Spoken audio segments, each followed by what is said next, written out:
Sifter for the ear. News, interviews, reviews, cinema, TV, streaming.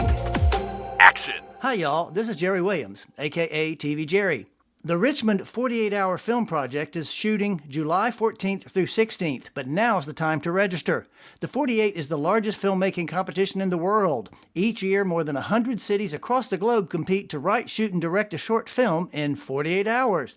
20 teams have already committed to this annual Richmond tradition, which is now in its 17th year, and I'll have a link where you can sign up on the webpage for this show at tvjerry.com. So I helped to secure 3 individuals to play golf with Samuel L. Jackson, the city manager, the mayor, and the director of economic development. Not one of them had a clue who Samuel L. Jackson was because none of them went to movies. That was Sergei Troubetzkoy talking about sending Samuel L. Jackson to play golf with 3 of Stanton's government leaders. Sergei has worked as a film liaison for localities around Virginia, including Petersburg, Lynchburg, Stanton, and Bedford. During that time, he's amassed some great stories about the business and the stars that he'll share with us. Sifter Review of the Week. Glamorous on Netflix. A young, gender nonconforming queer, played by Miss Benny, lands a job working for a makeup mogul, Kim Cattrall, which opens up a whole world of fashion and gay life for him. Cattrall holds court with the kind of haughty style that's her thing. Miss Benny, who revels in lots of makeup and feminine-presenting attire, actually doesn't possess much charisma, and his lack of comic timing isn't helped by his whiny nasal delivery. Some of the supporting roles actually add oomph to the series, particularly Michael Hugh Rosen, the sweet boyfriend, and Zane Phillips, the pumped son. This starts out looking like it's going to be a zany comedy, but every ep gets progressively more serious, with work rivalries and romantic life causing strife. The dialogue gets repetitive, hashing over the same conflicts and messages. The sex scenes are all off camera, so they've provided plenty of shirtless, muscular males for a tease. If this feels like a gay version of Emily in Paris, there are definite comparisons, but this series lacks the comic cleverness and overall sense of fun. I gave Glamorous 2 out of 5 stars. Sergei Troubetzkoy, welcome to Sifter for the Ear. You know, it's ironic that just last week, it wasn't planned, but I did the interview with the folks who made the movie A View from the Rear View, and they talked about working with you in Petersburg. So that's when I called you up and said, hey, this might be a fun story to do. So welcome to the show. Thank you. First of all, I know that now you're the president of Main Street Petersburg, and you've been working in tourism for many, many years, but you also work with the film people when they come to town. Yeah, indeed. And interestingly enough, my first exposure with film was actually growing up in Richmond, and a couple of films came to town, and I signed up to be an extra. I also met a number of old movie stars, like Lillian Gish came to Richmond, and I met her and chatted with her. And over the years, I met people like Ruth Gordon and Rosin Russell, and I became good friends with Vincent Price. Footnote. If you want to identify the people he just named, they're famous stars from earlier times. Google them. So, I've always had an interest in film. I grew up in Richmond, and we did not have air conditioning at home. So you know what I did when hot, humid days arrived in Richmond, Virginia, I would head off to the nearest movie theater. And if I liked the film, I would sit through and see it a second time. Oh. And because of that, I developed a huge interest in film. So when I went to Petersburg, this is my second time in Petersburg. Right. You were there in the 80s first. In the 80s. And the first big film to come there was Gore Vidal's Lincoln, which no one remembers, because it was made for television and it aired opposite one of the segments of Roots on television. Oh, Lord. Footnote. Roots was a miniseries that came out in 1977 based on Alex Haley's novel about slavery in the United States. It was an award-winning artistic success and a monster commercial hit. Anyway, it had Sam Waterston played Abraham Lincoln. And of course, it's amazing when you look back, because it's one of 7 Lincoln-related films that have been shot, at least partially, in Petersburg. Wow. So during that filming, and by the way, the Virginia Film Office at that time was relatively new, and one of their relatively new employees was a man by the name of Andy Edmonds, I believe. So anyway, during the filming, I had lunch one day, one-on-one with Sam Waterston. Footnote. Sam Waterston played Lincoln in that, but he's been in many other hits. Who was just a really nice man and very interesting person. He was very interested in history. And several years later, I had moved on to Stanton, and he was making a movie in Stanton. He walked off the set, walked up to me and said, "So when did you leave Petersburg?" Wow. And I was just startled that he remembered me, quite frankly. Footnote. By the way, that film was called Assault at West Point. What are some of the fun things that have happened in some of these places when you've been there charged with helping the filmmakers? I will tell you, one of the most challenging things that I have had over the years is finding a courtroom, because so many films involve a courtroom. And if Right. it's an active courthouse, good luck. Yeah. Good yeah. luck getting that courtroom. Is that true? Even like if say, well, we want to shoot on a Saturday and Sunday, is it easier if you do the Even weekends? then. Wow. And it's probably even more difficult today because of security issues. Right, of course. So the first time I was in Stanton, and it was a film, Assault at West Point, the Johnson Whitaker story with Sam Waterston. They wanted to use the courtroom for a week. A week. Wow. And when I heard that, I thought, oh my, this is going to be a challenge. And so I went to the clerk of court, who I knew fairly well, and I said, I have this major film, and they really would like the courtroom for a week. Well, as luck would have it, the judge was going to be on the first vacation he had had in like 3 years. Wow. And it was going to be the very week that they wanted to film. So they filmed, and it's an important part of that film. Much of it takes place in the courtroom. Wow. Well, you were lucky on that one then. That was just luck. In very recent times in Petersburg with Dope Sick, they wanted to film in the courtroom at the circuit court building. And I thought, oh no, here goes again. Well, that was going to be only one day, but the ideal day for them was going to be a Monday. And I thought, that's probably not going to happen. Maybe I can get you for Sunday. And the problem is that the filming was only going to be one day, but they had to set up and take Sure. down. So Right, they right. really were looking for 3 days. Right. I went to the clerk of court and I said, is there any way? Well, she said, I doubt it, but I will check with the judges. 3 different judges used that courtroom. Well, someone up there was looking out after me, because those 3 judges that week had a 3-day mandatory virtual conference that they had to participate in. Wow. So I decided that for the first time in many years, I was going to be an extra again, because I was curious to see how a major studio dealt with filming during COVID. Uh-huh. And it was a fascinating experience. The filming was on a Monday. That Friday, everyone had to have a COVID test. The Monday, the day of the shooting, everyone had to have another COVID test. Everyone had a mask and a shield, which only came off when actual filming was going on. Wow. And during lunch, everyone was spaced 6 feet apart. And it was just really interesting to see. Oh, the good old days. Good old days. Yeah. And if people look at the scenes on the outside of the courthouse, and they see a crowd of people that are yelling at the people coming out of the courthouse, if you look closely and don't blink, you might spot me. Uh-huh. Okay. Because I'm in the crowd. Surprise guest drop in. So we got Mr. Andrew Edmonds here dropped in to say hello. Footnote. Andy Edmonds has been the director of the Virginia Film Office since 2011. Oh my goodness, Sergei, how the heck are you doing? Okay. Jerry, you don't know this, but I was hiding from Sergei yesterday because he came up to the tourism office for a tourism event, and I was trying to avoid him because I didn't want to have the look on my face that, hey man, I'm going to pop in and say hi tomorrow on the podcast. And I knew you were doing the podcast, but no, look, Sergei and I go way back. And what's amazing about our local film liaisons is they have other stuff to do, Jerry. You know, they have other jobs. So for us to inject ourselves into their daily lives can sometimes be quite an inconvenience because, being a producer and director yourself, Jerry, filmmakers are very needy people, right? And so we will have demands that require last minute attention.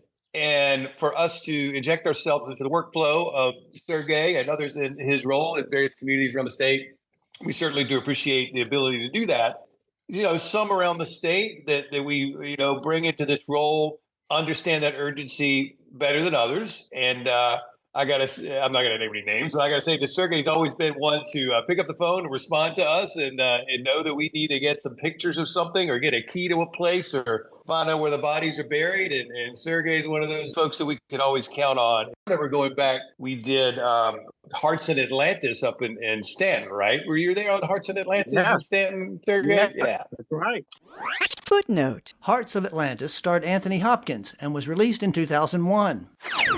Yep, I remember you called me late. I want to say it was a Friday. It was a late in the day, and you apologized for calling late. You said, I'm on my way with some film scouts. And I said, I'm so sorry, but I'm not going to be able to meet with you, but tell me what you're looking for.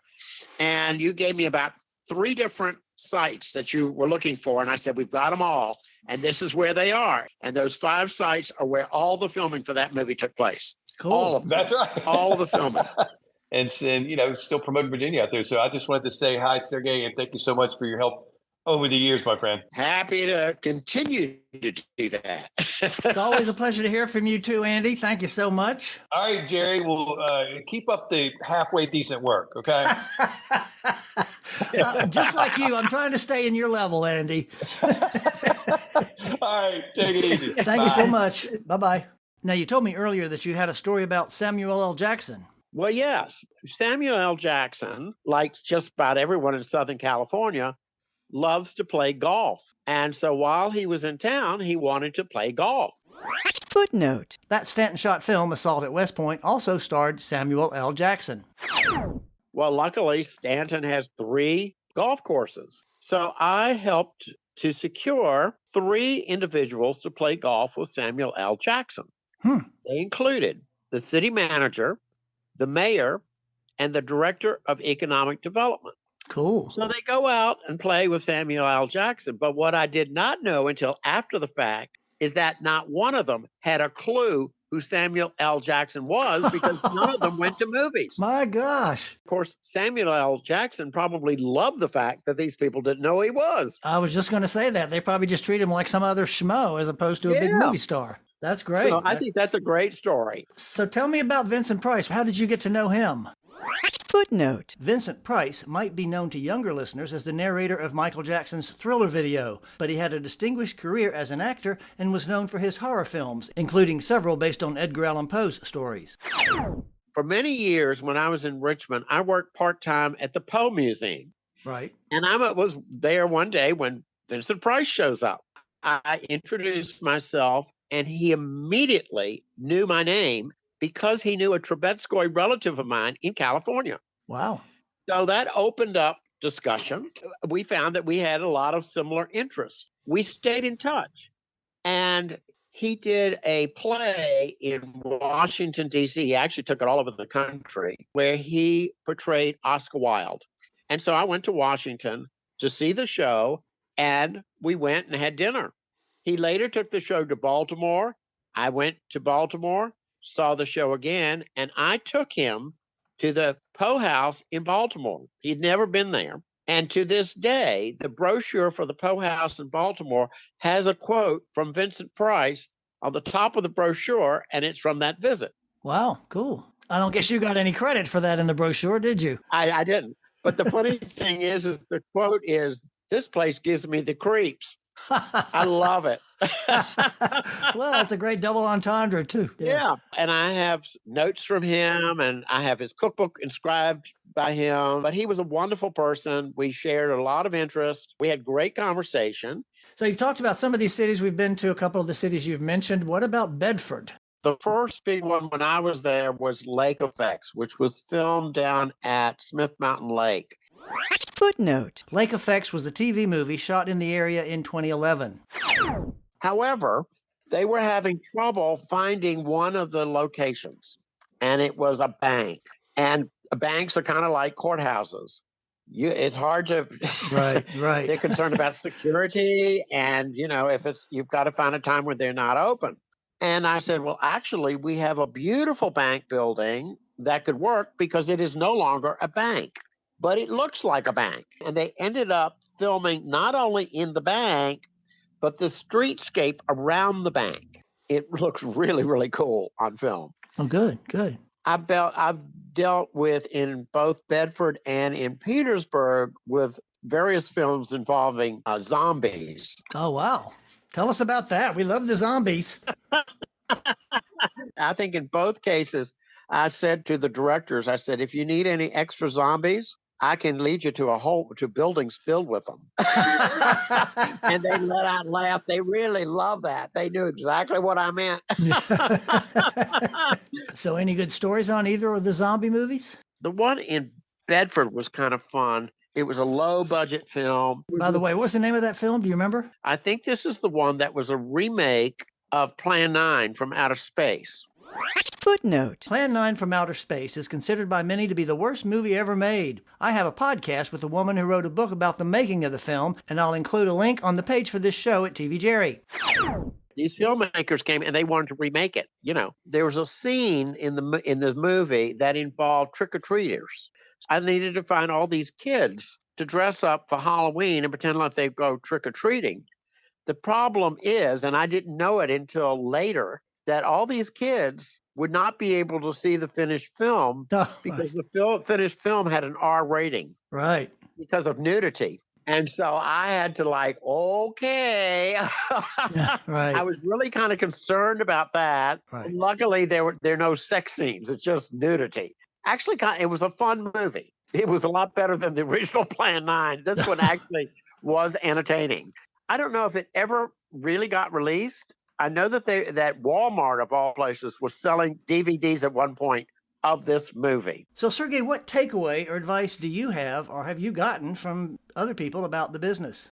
One thing that I learned early in my career in dealing with filmmakers, I was told by someone who said, do not ignore the small filmmaker, the person who's never made a film before, because those people could easily turn out to be the Steven Spielbergs of the world. Right. They all major filmmakers started out small. And the other thing I've found really interesting over the years in different cities, there often are one or two people in these film projects. There's a thread that links multiple films in multiple communities. Yeah, Andy's talked about that more than once on the show, about how that you work with somebody once and then they show up in another movie doing something else. Yeah. Right. And I've showed film scouts around a community and the community is not right for whatever film they're looking at.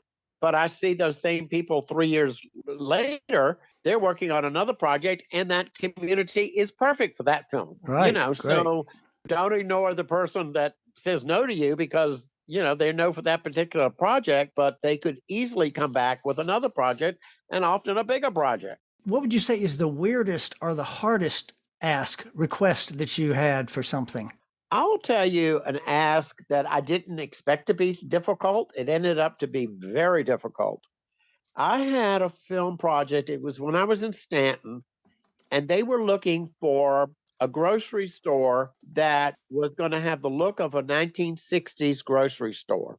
I can't tell you how many grocery stores we went to that dated from that era, but had just been remodeled. And we looked and we looked and we looked, and most of the film was filmed in Stanton.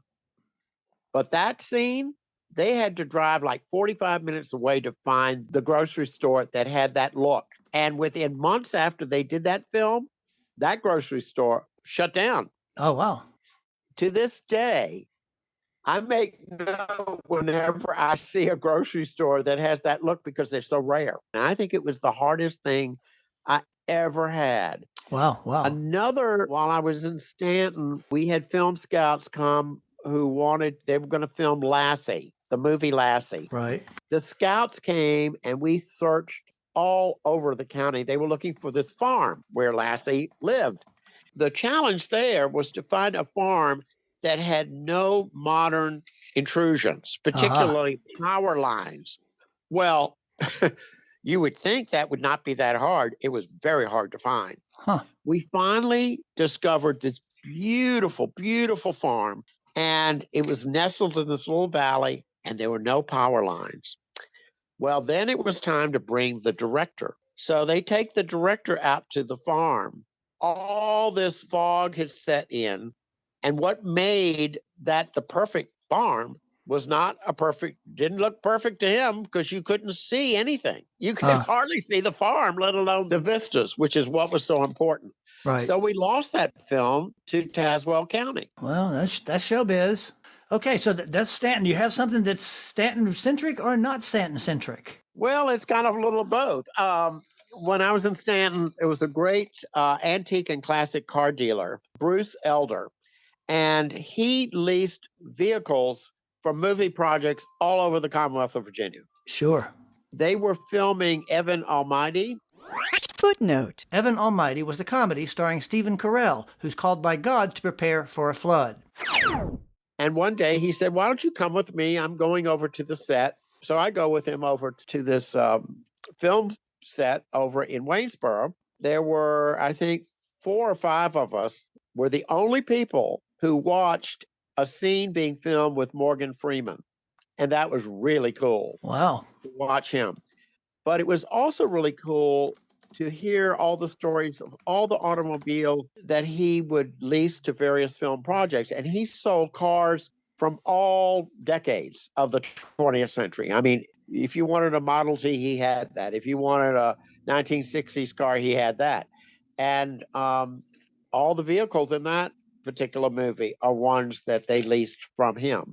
And he shared with me one story. I think I'm probably the only person who knows this story until right now.